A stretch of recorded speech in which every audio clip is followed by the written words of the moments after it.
છીએ સંત યોહાનનો પહેલો પત્ર, અધ્યાય 3 અને કલમ 7 થી 10 સુધીની. વત્સો કોઈથી ભોળવાશો નહીં. જે કોઈ ધર્મને માર્ગે ચાલે છે તે ધર્મિષ્ઠ છે, જેવા ઈસુ ધર્મિષ્ઠ છે. અહીં સૌ પ્રથમ આપણે એ વસ્તુ સમજવાની છે કે આપણે ભોળવાવાનું કે છેતરાવાનું નથી. કારણ કે અગાઉના આપણે શાસ્ત્ર પાઠમાં જોયું છે કે આપણને ભણાવનાર ગુરુ કે શિક્ષક કોણ છે, તો કે સ્વયં પવિત્ર આત્મા. અને જ્યારે પવિત્ર આત્મા એટલે કે સત્ય સ્વરૂપ પવિત્ર આત્મા જ્યારે આપણને સ્વયં શિક્ષણ આપે છે, ત્યારે આપણને બીજા કોઈ દુનિયાવી શિક્ષકની જરૂર નથી. કારણ કે એ પરિપૂર્ણ સત્ય સુધી આપણને લઈ જશે.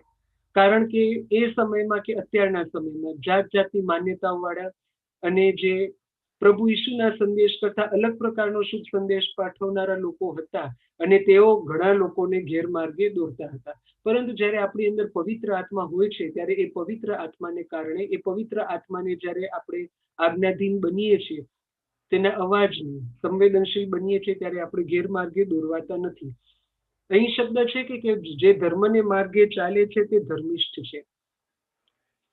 કે પવિત્ર બનો, ધર્મિષ્ઠ બનો, કારણ કે હું તમારો પ્રભુ પવિત્ર છું. પવિત્રનો અર્થ જેનામાં સંપૂર્ણપણે શુદ્ધતા છે, જેમાં લેશ માત્ર પણ પાપ કે મલિનતા નથી. આવી શુદ્ધિ આપણે પણ પ્રાપ્ત કરવાની છે.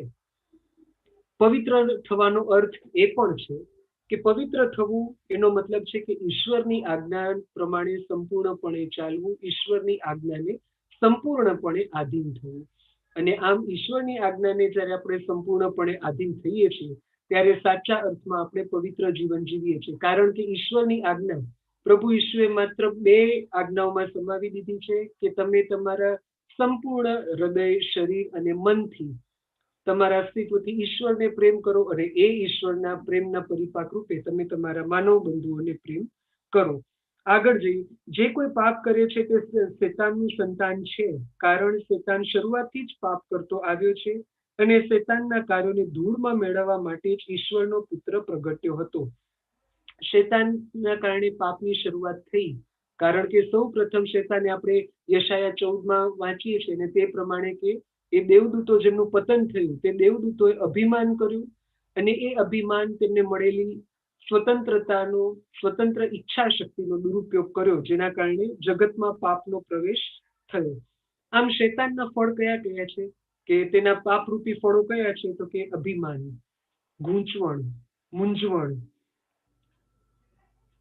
ડિસઓબિડિયન્સ એટલે કે આજ્ઞા ભંગ, વિખુટા પડી જવું, વિભાજન, વિઘટન, જ્યાં જ્યાં વિભાજન, વિઘટન, ખોટી વસ્તુઓ, અસત્ય, અભિમાન, આજ્ઞાધીનતાનો ભંગ, બળવો, આ બધી વિદ્રોહાત્મક પ્રવૃત્તિઓ, આ બધું જ્યાં જોવા મળે છે, એ બધા શૈતાનના લક્ષણો છે. અને તેથી પ્રભુ ઈસુ, કે જ્યારે ઈશ્વર પુત્ર ઈસુ પ્રગટ થાય છે, ત્યારે આ બધી વસ્તુ તદ્દન નવા સ્વરૂપમાં પરિવર્તિત થાય છે. અને અભિમાનની જગ્યાએ આવે છે નમ્રતા, ગૂંચવણની જગ્યાએ આવે છે સ્પષ્ટતા અથવા તો વિવેક શક્તિ, સાચા અને ખોટા વચ્ચેના ભેદ કરવાની એ ભેદ શક્તિ. આજ્ઞાધીનતાની જગ્યાએ આવે છે આજ્ઞાભંગની જગ્યાએ આવે છે આજ્ઞાધીનતા, કારણ કે પ્રભુ ઈસુ સંપૂર્ણપણે આજ્ઞાધીન રહ્યા હતા, ક્રૂસ ઉપર મરણ પામવાની અણી સુધી.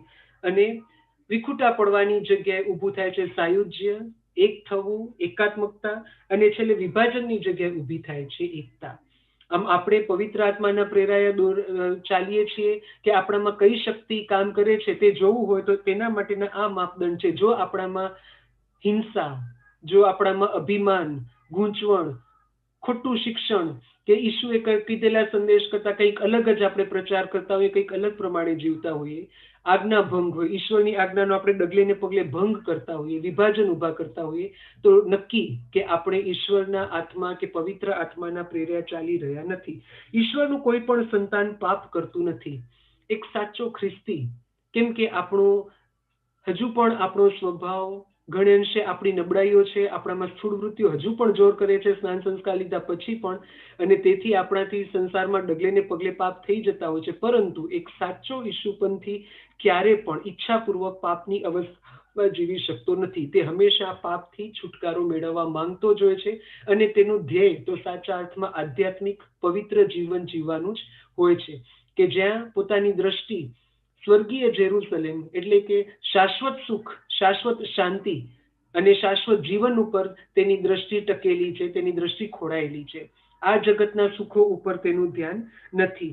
અને ઈશ્વરના સંતાન અને શેતાનના સંતાનની આ જ એંધાણી છે. જે કોઈ ધર્મને માર્ગે ચાલતો નથી તેમજ પોતાના ભાઈ ઉપર પ્રેમ રાખતો નથી તે ઈશ્વરનો નથી. અહીં સંત યોહાને પવિત્ર આત્માની પ્રેરણાથી સ્પષ્ટ શરત મૂકી દીધી છે કે જે કોઈ ઈશ્વરને પ્રેમ કરે છે એવું કહે છે પરંતુ પોતાના માનવ બંધુ ઉપર પ્રેમ રાખતો નથી. અહીં એક ખાસ ચોખવટ કે પ્રેમ રાખવો એનો અર્થ એવો નથી કરવાનો કે આપણે સામેવાળી વ્યક્તિની કોઈ પણ ખોટી ખરાબ વસ્તુ સામે આંખ આડા કાન કરીએ, પરંતુ તેમ છતાં જે કંઈ કરીએ તે ખૂબ સાલસતાથી અને પ્રેમથી, કોઈની પણ ભૂલ હોય તો પણ એને પ્રેમથી સુધારીએ. અને તે ઉપરાંત કે કોઈ વ્યક્તિને નફરત કરવાની નથી. હા, કદાચ તેની વિચારધારા ખોટી હોઈ શકે, તેના વિચારો સાથે, તેની વાણી સાથે, તેના કૃત્યો સાથે આપણે સંમત ન હોઈ શકીએ, પરંતુ તે એક વ્યક્તિને આપણે નફરત, તેનો તિરસ્કાર કરી શકતા નથી. આપણે તેના પાપ ભરેલા કે એ પ્રકારના મલિન કૃત્યો હોય, કુત્સિત કૃત્યો હોય તો એનો 100% આપણે એ કૃત્યોની નિંદા કરી શકીએ, એ કૃત્યો સાથે આપણે સંમત ન હોઈએ, પરંતુ એ વ્યક્તિને આપણે ધિક્કારી શકતા નથી. ટૂંકમાં પાપીને ધિક્કારવાનો નથી, પાપને ધિક્કારવાનું છે. અને તેથી અહીં પણ પ્રભુ, અહીં સંત યોહાન એ જ શબ્દો કહે છે કે આપણે શૈતાન પ્રેરિત છીએ અથવા તો આપણામાં નકારાત્મક શક્તિઓ કામ કરી રહી છે કે ઈશ્વરનો પવિત્ર આત્મા કામ કરી રહ્યો છે, એના માપદંડ રૂપે આ વસ્તુ કહેવામાં આવી છે કે જો આપણામાં આજ્ઞાધીનતા છે, જો આપણે ઈશ્વરની આજ્ઞા પ્રમાણે ચાલીએ છીએ, ઈશ્વરની આજ્ઞાનું સાચા અર્થમાં પાલન કરીએ છીએ, જો આપણે નમ્રતાથી, સેવા ભાવનાથી, પ્રેમથી ભરેલા છીએ, તો આપણે ઈશ્વરના આત્મા આપણામાં સક્રિય છે. અને પાપ કરવા તરફથી આપણી જે વૃત્તિઓ છે તે ધીમે ધીમે નિર્મૂળ થઈ રહી છે. પાપ થઈ જાય છે છતાં પણ આપણને તેનો ઊંડો પસ્તાવો છે. વારંવાર આપણે પ્રાયશ્ચિત કરીને વધુ પવિત્ર જીવન તરફ આગળ વધવાનો પ્રયત્ન કરીએ છીએ, કારણ કે આપણને જે પવિત્ર આત્મા આપવામાં આવ્યો છે એ પવિત્ર આત્મા આપણી અંદર કાર્યરત છે તેની પ્રતીતિ જ ત્યાં થાય છે કે જે આપણને નાના નાના આપણી ત્રુટિઓ, આપણી મર્યાદાઓ એ પ્રત્યે આપણે વધુ ને વધુ સભાન બનતા જઈએ છીએ, વધુ ને વધુ સંવેદનશીલ બનતા જઈએ છીએ. આ પવિત્ર આત્માએ આપણને આપેલી ભેટ છે. અને તેના કારણે અગાઉ કહ્યું તેમ કોઈ પણ એક સાચો ઈશુપંથી હોય એ કદી પણ પાપની અવસ્થામાં સ્વેચ્છાએ ઈચ્છાપૂર્વક રહેવા માંગતો નથી. તે હંમેશા તેમાંથી બહાર જ નીકળવા માંગે છે. અને સાથે સાથે એ પવિત્ર આત્મા તેને વધુ ને વધુ પ્રેરણા આપે છે, વધુ ને વધુ તેનામાં એક પ્રકારની આંતરિક પવિત્રતા ઊભી કરે છે, જેના કારણે લેશ માત્ર પાપ, મલિનતાનો પડછાયો સુદ્ધા લેવા માંગતો નથી. અને જ્યારે જ્યારે લાચારીવશ, પોતાની નબળાઈવશ પાપ થઈ જાય તો એ પાપનો તુરંત પ્રાયશ્ચિત કરીને અને ફરી પાછો પ્રભુ સાથે જોડાઈ જાય છે અને પવિત્ર આત્માને વધુ આજ્ઞાધીન બને છે. તો આજે આપણે એ પ્રાર્થના પણ કરીએ ખાસ કે હું શું સાચા અર્થમાં ઈશુપંથી છું? મને મારા પાપો, મારી ત્રુટિઓ, મારી મર્યાદાઓની કેટલી હદે સભાનતા છે? અને સાથે સાથે હું શું પ્રયત્ન કરું છું કે આ પાપભરી અવસ્થામાંથી બહાર નીકળવાનું, જે પ્રાયશ્ચિત રૂપી સંસ્કાર આપેલા છે તેનો હું ઉપયોગ કરવાનું, સમયે સમયે નિયમિતપણે ઉપયોગ કરવાનું અને તેનો લાભ લેવાનું હું શીખ્યો છું? કે પછી મારું હૃદય એટલું બધું જરડ થઈ ગયું છે, એટલું બધું કઠણ કાળજાનો હું થઈ ગયો છું કે મને પાપ હું કરું છું એવું લાગતું જ નથી, પરંતુ પોતાને ખોટી રીતે પવિત્ર સમજું છું? અને ખાસ પ્રાર્થના કરીએ કે પ્રભુ ઈસુનું પવિત્ર રક્ત આપણા સૌ ઉપર તેનો છંટકાવ થાય. આપણી જાતને ઈસુના પવિત્ર રક્તમાં ડુબાડી દઈએ, જબોડી નાખીએ, જેથી આપણા અંતરાત્માને શુદ્ધ કરે અને નવેસરથી આપણને પવિત્ર આત્માથી સભર કરે, જેથી માત્ર આપણે પાપમાંથી બચીએ તેટલું જ નહીં, પરંતુ ભવિષ્યમાં પાપની અવસ્થામાં પડીએ જ નહીં અને પાપ કરવાની આપણી વૃત્તિઓમાંથી પણ આપણને મુક્તિ મળે. અને સાથે સાથે એક જ હૃદયના, એક જ મનના થઈને આપણે ઈશ્વર તથા માનવ બંધુઓને પ્રેમ, આપણો સાચામાં આપણા વાત્સલ્યનો, આપણા મૈત્રીનો અનુભવ કરાવી શકીએ. શુભ સંદેશ તરફ આવીએ તો જ્યાં સંત યોહાનનો શુભ સંદેશ 1 અધ્યાય અને 35 થી 42મી કલમ.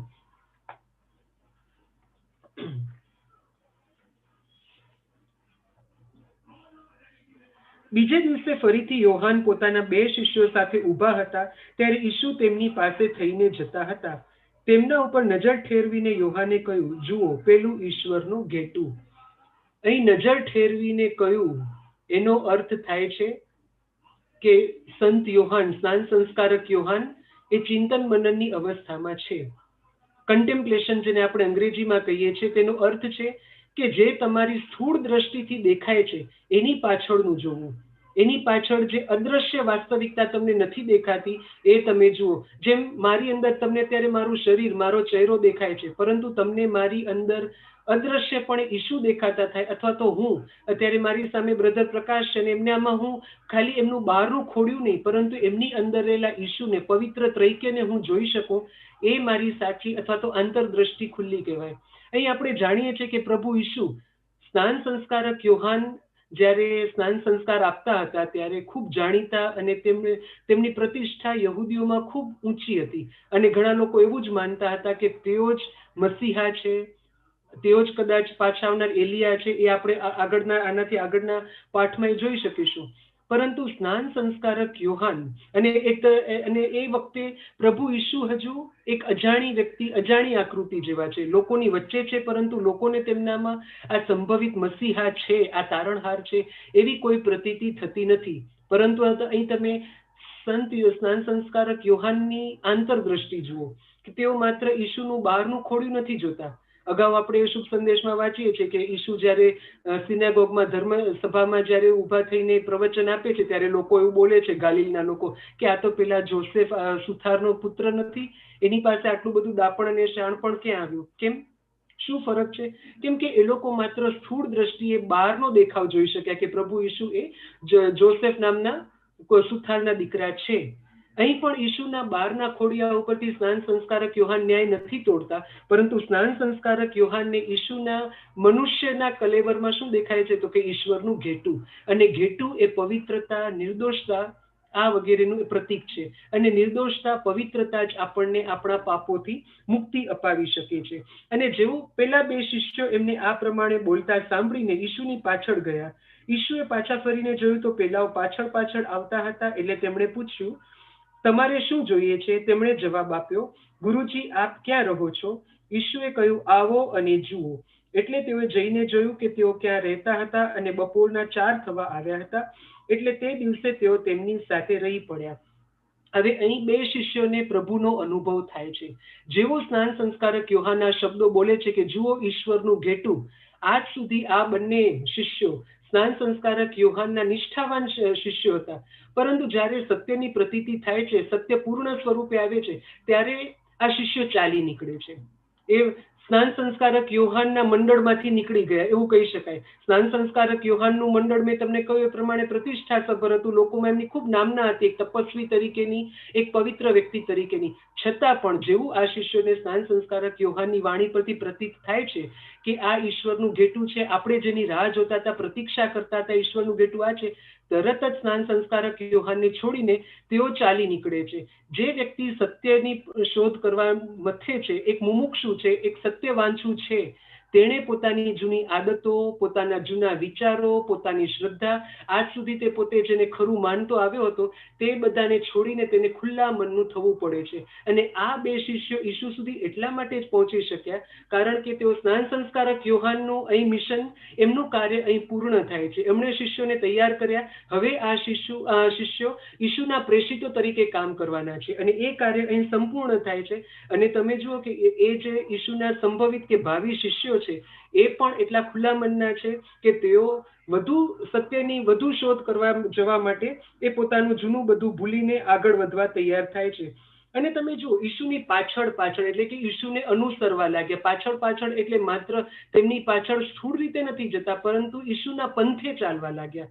અને તમે જુઓ કે જ્યારે ઈસુના પંથે ઈશ્વરની શોધમાં કોઈ આત્મા નીકળે છે, ત્યારે આપણો ઈશ્વર એટલો કરુણામય, દયામય છે કે ઈશ્વર પાછો વળીને જુએ છે. પેલાને અંધારામાં હાથ પગ હલાવવા કે ધમપછાડા કરવા નહીં દે કે તું મારી શોધમાં લાગ, મારી શોધમાં લાગ. એક વખત એને ઈશ્વરને લાગે છે કે કોઈ આત્મા મારી સાચા હૃદયથી નિસ્વાર્થ ભાવે શોધ કરવા આવ્યો છે, તરત જ ઈશ્વર એને પોતાનું દર્શન આપે છે અને પૂછે છે, તમારે શું જોઈએ છે? આ પ્રશ્ન માત્ર બે શિષ્યોને નથી, મને, તમને સૌને છે. આપણે શું ઈચ્છી રહ્યા છીએ પ્રભુ પાસેથી? પૈસા, પ્રતિષ્ઠા, શું? કે સત્ય? એ આપણે પસંદગી કરવાની છે. અને તેઓ કહે છે, ગુરુજી આપ ક્યાં રહો છો? અહીં ગુરુ તરીકે સંબોધે છે. અને ત્યારે પ્રભુ સીધું આમંત્રણ આપે છે, આવો અને જુઓ. જુઓનો અર્થ થાય છે અનુભવ કરો. અમારી સાથે આવો, મારી સાથે અંતરંગ આત્મીયતા ઊભી કરો. કેમ કે હિબ્રુ ભાષામાં સી, જુઓ, અને નો એનો અર્થ છે ટુ સી, એનો અર્થ છે ઇન્ટિમસી, એટલે કે અંતરંગતા, એક આત્મીયતા ઊભી કરવી.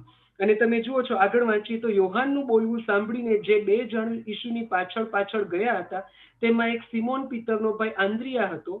તે પેલા પોતાના ભાઈ સિમોનને મળ્યો અને તેણે કહ્યું, અમને મસીહ એટલે કે ખ્રિસ્ત મળ્યા છે. તે સિમોનને ઈસુ પાસે લઈ ગયો. આપણે અગાઉ જોયું કે બપોરના 4 થવા આવ્યા હતા, એટલે લાંબો સમય, આખી રાત એ લોકો ઈસુ સાથે રોકાઈ ગયા. ઈસુ સાથેના નજીકના સંસર્ગમાં તેઓ આવ્યા, સંપર્કમાં આવ્યા. તેના કારણે તેઓ ઓળખી શક્યા કે આ ઈસુ કોણ છે. તમે શબ્દ સાંભળો, આંદ્રિયાના શબ્દ, યોહાનનું બોલવું સાંભળીને તે ગયા હતા. અને આંદ્રિયા આ શબ્દ બોલે છે કે અમે ખ્રિસ્તને, જે મસીહા, ઇઝરાયલની પ્રજા જે મસીહાની લાંબા સમયથી પ્રતીક્ષા કરી રહી હતી, એ મસીહાને અમે શોધી કાઢ્યો છે. એ મસીહા અમને મળી ગયો છે. ઈસુની સ્પષ્ટ ઓળખ એમને આટલા સમયમાં થઈ ચૂકી છે. સૌ પ્રથમ સ્થાન સંસ્કારક યોહાન એને માત્ર નાઝરેથના ઈસુ તરીકે નથી ઓળખાવતા, ઈશ્વરના ઘેટા તરીકે. હવે આ શિષ્ય ઈસુની પાછળ ચાલીને ઈસુની સાથે રહે છે, તેમની દિનચર્યા જુએ છે, અને તેઓ એવા તારણ પર પહોંચે છે કે આ ઈસુ એ જ સંભવિત અથવા તો આવનાર મસીહા કે તારણહાર છે. અને જ્યારે તમને ઈશ્વરનો અનુભવ થાય છે, પ્રભુ ઈસુનો સ્પર્શ થાય છે, ત્યારે તમે આ ઈશ્વરનો સાક્ષાત્કાર થયા પછી જૂની વ્યક્તિ નથી રહી શકતા. તમે નવું સર્જન બનો છો, નવું પૃથ્વી, નવી ધરતી અને નવા આકાશ તરીકે થાવ છો. અને એ ઈસુના સમાચાર તમે અન્યને પાઠવવા નીકળી પડો છો. અહીં પણ આંદ્રિયા સિમોનને લઈ આવે છે કે અમે પેલા મસીહાની શોધ કરી લીધી છે. ઈસુએ તેના ઉપર નજર ઠેરવીને કહ્યું, તું યોહાનનો દીકરો શિમોનને, તું કેફા એટલે કે પિતર અર્થાત ખડક નામે ઓળખાશે. અને અહીં પ્રભુ કહે છે, પ્રભુએ નજર ઠેરવી. નજર ઠેરવી એટલે ઈશ્વરને પોતાના કાર્યને સિદ્ધ કરવા માટે માનવીય સહકારની જરૂર છે. અથવા તો એવું કહી શકાય કે ઈશ્વર પોતાની યોજનામાં આપણને ભાગીદાર બનાવે છે. અને એ ભાગીદાર બનવાની પ્રક્રિયામાં અહીં પ્રભુ નજર ઠેરવીને બહુ ધ્યાનથી એની પસંદગી કરે છે. અને શિમોન, બાઇબલમાં દરેક નામના એક વિશિષ્ટ અર્થ છે. જે પ્રમાણે પ્રભુએ તેને મિશન સોંપેલું હોય, ભગીરથ કાર્ય સોંપેલું હોય, તે પ્રમાણે નામ આપવામાં આવે છે. સિમોનનો અર્થ છે તે જે ધ્યાનથી સાંભળે છે.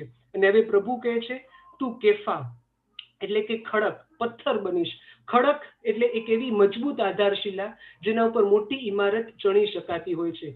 અને એ પીટર કે જે આપણા પ્રથમ વડા ધર્મગુરુ, કે જેના ઉપર ધર્મસભાનો પાયો નંખાવાનો હતો. અને અહીં પ્રભુ ઈસુના મનમાં સ્પષ્ટ છે કે આ પીટર પાસે, આ સિમોન પાસે મારે શું કામ લેવાનું છે. માત્ર બાહ્ય નામ પરિવર્તન નથી, પરંતુ એમને કયા પ્રકારનું મિશન સોંપવામાં આવશે. અને યાદ રાખો, બધી નબળાઈઓ હોવા છતાં પ્રભુ એ નબળાઈઓનો ઉપયોગ પણ પોતાના કાર્યને સિદ્ધ કરવા માટે કરી શકે છે. એટલે આજે આપણે આ બંને સંદેશ, શાસ્ત્ર પાઠ અને જે શુભ સંદેશ સાંભળ્યો, તેના પરથી આ ચિંતન મનન કરીએ. સૌ પ્રથમ આપણી જે પાપભરી અવસ્થામાં આપણે આપણી જાતનું આત્મનિરીક્ષણ કરીએ ઈશ્વરની ઉપસ્થિતિમાં. હજી મારા અસ્તિત્વના એવા કયા વિસ્તારો છે કે જ્યાં મારે પ્રભુની કૃપાની જરૂર છે. અને સાથે સાથે ઈસુ મારા માટે કોણ છે. અલગ અલગ શબ્દો વપરાય છે, ઈશ્વરનું ઘેટું, મસીહા. પરંતુ આજે આપણે આપણા અંતરાત્માને પૂછીએ, ઈસુ મારા માટે ખરેખર કોણ છે? મારા મિત્ર છે? મારા તારણહાર છે? કોણ છે ઈસુ મારા માટે? શું મહત્વ છે ઈસુનું મારા જીવનમાં? અને એક વખત ઈસુનો અનુભવ થયા પછી હવે હું ઈસુ માટે શું કરી શકું? જેમ આંદ્રિયા સિમોનને લઈ આવે છે, તેમ મારું કાર્ય પણ છે કે ઈશ્વરના જે પ્રેમનો, જે અનર્ગળ પ્રેમનો મેં અનુભવ કર્યો, તે જ ઈશ્વરના પ્રેમનો અનુભવ મારે અન્યોને કરાવવાનો છે. અને છેલ્લે જેમ પીટર ઉપર ધર્મસભાનો પાયો નંખાયો, તેમ આપણે પણ આપણી જાતને પૂછીએ કે મારા ઉપર મારા જીવન વડે ધર્મસભાની આધારશિલા હું કઈ રીતે બની શકું? કારણ કે આ શબ્દ પ્રભુ કહે છે, તું પીટર છે, માત્ર પીટર માટે નહીં, મારા તમારા સૌ માટે છે. કે તમારી આધારશિલા પર, તમારી મજબૂતાઈ પર હું મારા દેવળનું, હું મારી ધર્મસભાનું ચણતર કરી રહ્યો છું. શું આપણને ખાતરી છે? શું આપણે એટલું પવિત્ર અને નિષ્કલંક જીવન જીવી રહ્યા છીએ કે જેથી પ્રભુ એટલું વિશ્વાસપૂર્વક કહી શકે કે હા, હું તારા ઉપર મારી ધર્મસભાનું નિર્માણ કરીશ? ખાસ પ્રભુની કૃપા માંગી કે આપણને ઈશ્વરનો ઊંડો અનુભવ થાય, સાક્ષાત્કાર થાય. અને સાથે સાથે